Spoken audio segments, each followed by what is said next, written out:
Y de la cruenta guerra que le han impuesto a Israel, venimos a la guerra que nos autoinfligimos aquí en la Argentina. Siempre rompemos todos los manuales.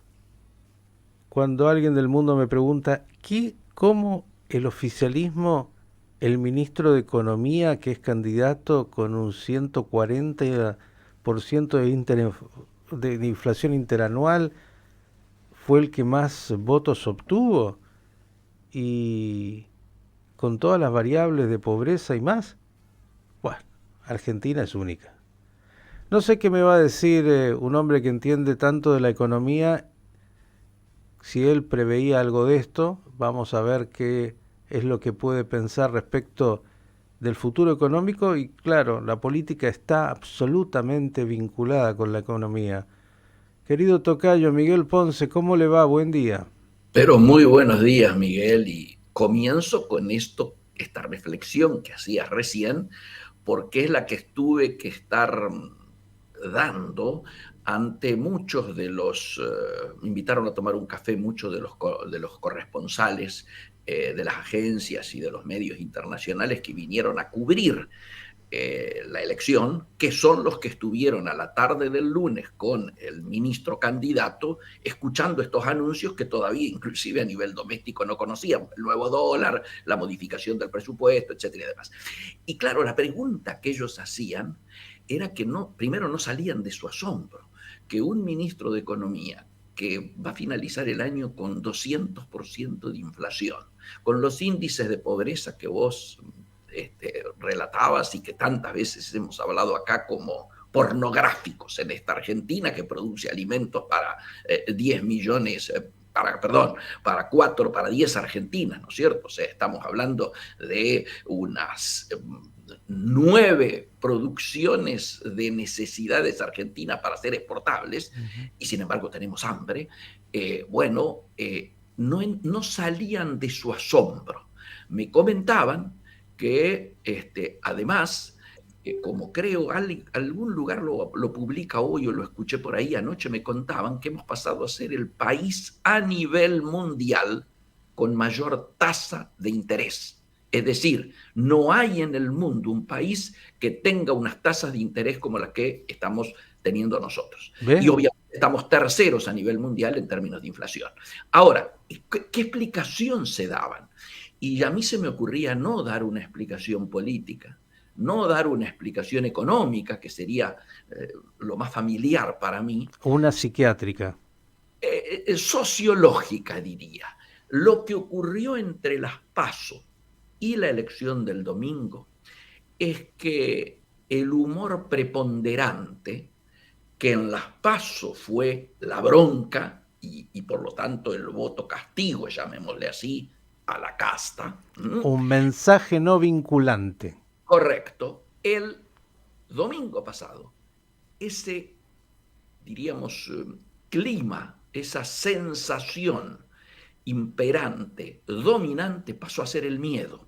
Y paradójicamente, muchos de ellos pensaban que yo me refería al miedo creado por el gobierno o creado por la otra alternativa opositora en relación a Milei. No, fue un miedo que el propio Milei y su fuerza crearon en la última semana, te diría, en los últimos días. Ya venía desgranándose el tema de la imposibilidad del asunto de la dolarización sin dólares. Ya venía cayéndose lo de la casta, con la alianza con Barrio Nuevo y el regalo de la combi que vimos para que recorra el Gran Buenos Aires, regalado por los gastronómicos y por Barrio Nuevo. Ya se había visto inclusive las barras bravas de Chacarita Junior en el acto aquí de cierre de campaña, que cuando salían gritaban, vamos, Massa todavía. Una cosa, diríamos, delirante. Ya habían visto a los amigos saltando el grito más estruendoso dentro del Movistar Arena, era el que nos saltes un radical. Pero claro, en las últimas horas previas al voto, apareció la diputada Moine, ahora diputada Moine, con esas declaraciones sobre la paternidad, que bueno, fueron tremendas. Apareció el padre ideológico de Milei, en el acto de cierre de campaña, avisando que va a romper relaciones diplomáticas con el Vaticano. Es decir, toda una serie de elementos que generaron una sensación, más lo gestual del propio acto, ¿no es cierto?, que generaron una sensación de miedo. Y entonces decir, y conozco muchos amigos, lo están diciendo ya muchas encuestadoras, que de 10 votos a Milei en las PASO, 4 pasaron a Massa. No pasaron a Bullrich, pasaron a Massa. Entonces, la explicación viene más por el lado del miedo creado, del sentimiento hegemónico en cada momento de votación. Lo que nos debiéramos preguntar es cuál va a ser el sentimiento hegemónico el próximo 19 de noviembre, ¿no es cierto? Porque claro, ellos me decían, si los humores son tan cambiantes y la sorpresa en la PASO fue la irrupción de Milei, que ninguna encuestadora la vio venir en términos de la dimensión, ¿no es cierto? Se daba como máximo primero con 20, si llegaba a 20, bueno, otros en cambio se jugaron al triunfo en primera ronda. Ahora, la sorpresa fue no el triunfo de Massa, que yo lo tuve el viernes a la noche de 2 encuestadoras, que por supuesto no se podía publicar todavía, pero sí la dimensión de la distancia. Casi 6 puntos es mucho, es prácticamente decidir una elección. Agreguemos un factor, Miguel, ¿Sí? que me gustaría que analice, la performance desastrosa de Juntos por el Cambio. Sin discusión, donde claramente tiene un responsable, y me cuesta decirlo, pero tenemos que asumirlo, es Mauricio Macri. De entrada usó a Bullrich para destrozar al candidato más competitivo, que era Rodríguez Larreta. Vos te imaginás Rodríguez Larreta en los debates, la diferencia que hubiera sido con el patético papel que le vimos jugar a la candidata Bullrich.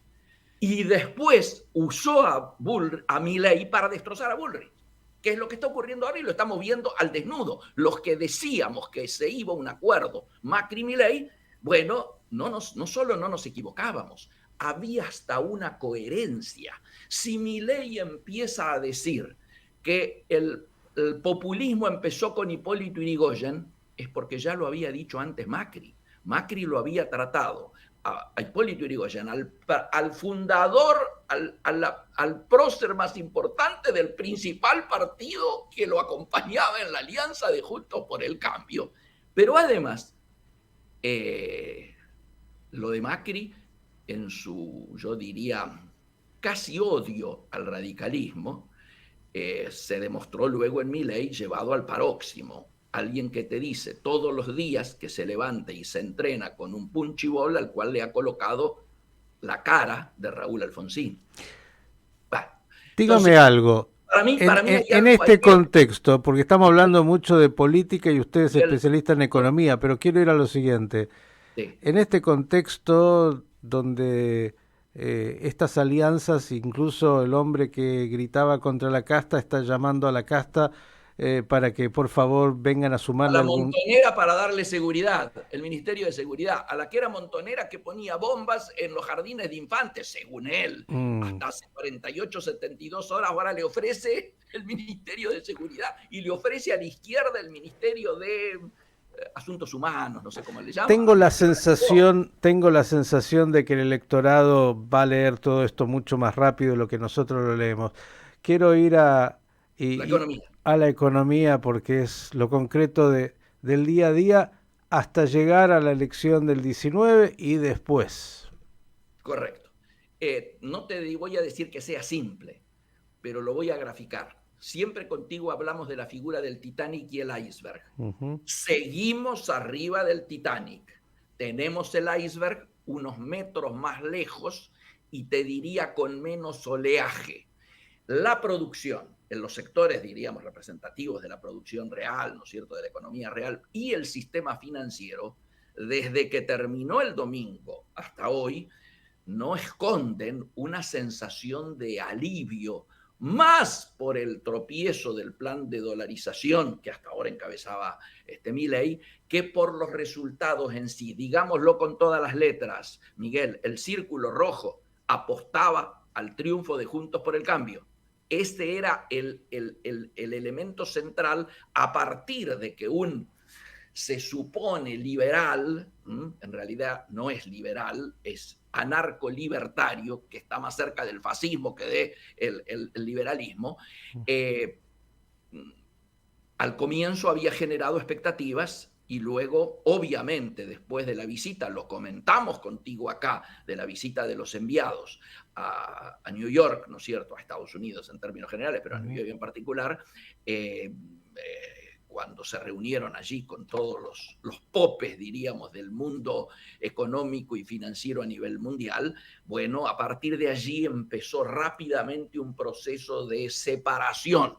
Luego de que Urnequian también toma la distancia que toma a nivel local, esto que ya tenía algunos elementos como Brito y sectores de la producción más vinculada a las pymes que a las grandes empresas, pero también las grandes empresas nacionales tomaron distancia muy rápida. Y yo diría que tuvieron que salir todos los bancos la semana anterior para evitar una corrida cuando el irresponsable candidato pidió que se fueran todos de los plazos fijos, lo que había originado una mini corrida que, sumada a la corrida cambiaria que había originado él también con la declaración pidiendo el dólar recontra el blue recontra alto, no favorece para nuestro proceso dolarizador.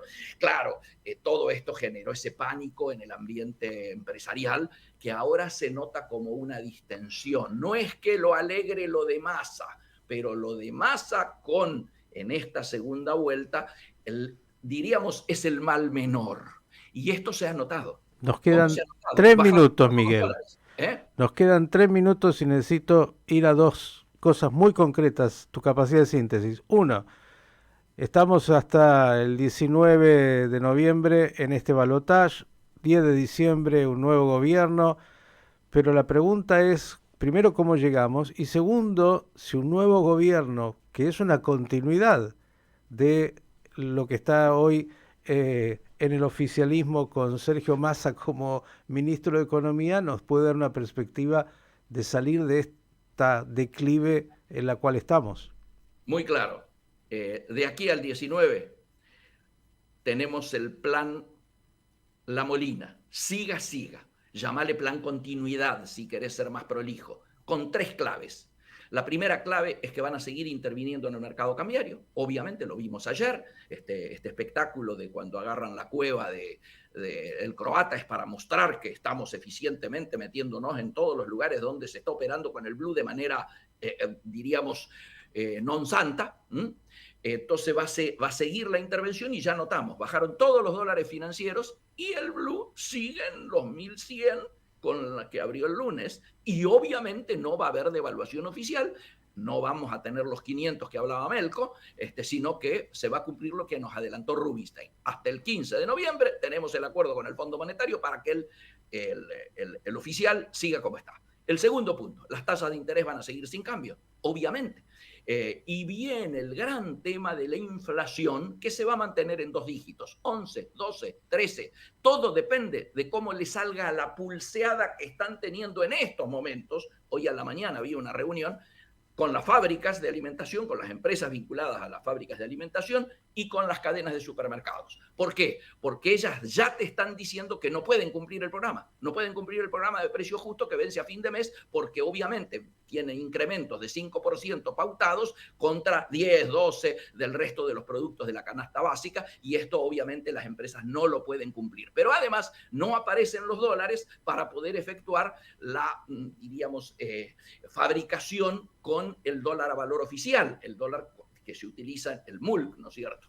Entonces, yo diría, todo se va a seguir manejando con la misma matriz en términos económicos, macro y micro, de la misma manera que se manejó entre las PASO y el domingo. El después, que vos lo preguntás. Cualquiera que gane tiene que, no digo salir a hablar de un gobierno de unidad nacional, no, pero sí va a tener que convocar a un acuerdo político, económico y social con todos los actores involucrados, porque objetivamente vamos a necesitar, primero, un proceso de ajuste que es inevitable. Los precios relativos no pueden seguir como están y no puede seguir todo pisado, reprimido. La nafta, los servicios, la sanidad, ¿no es cierto? Las obras sociales, todos los precios que hoy están pisados, ni con esta cantidad de dólares como los que esta semana hemos vuelto a parir otro. ¿No es cierto? El dólar para las exportaciones. Va a haber que hacer ese acuerdo, Te va a voy haber que a plantearse. proponer, mi querido Miguel, que como dijiste, hasta el 19 a la elección vamos a seguir en tirando la pelota adelante. En la próxima hablemos de lo que habría que hacer en un nuevo gobierno con un nuevo supuestamente programa económico que haga que estas variables que tenemos de alguna manera comiencen a ser algo más normales. Gracias Total. como siempre, un abrazo. Gracias a vos, un gran abrazo y pidamos que nuestra dirigencia tenga la responsabilidad para por lo menos aferrarse a la política de reducción de daños. Fuerte abrazo. Miguel Ponce, como siempre, dándonos un panorama político, económico, porque están absolutamente vinculados.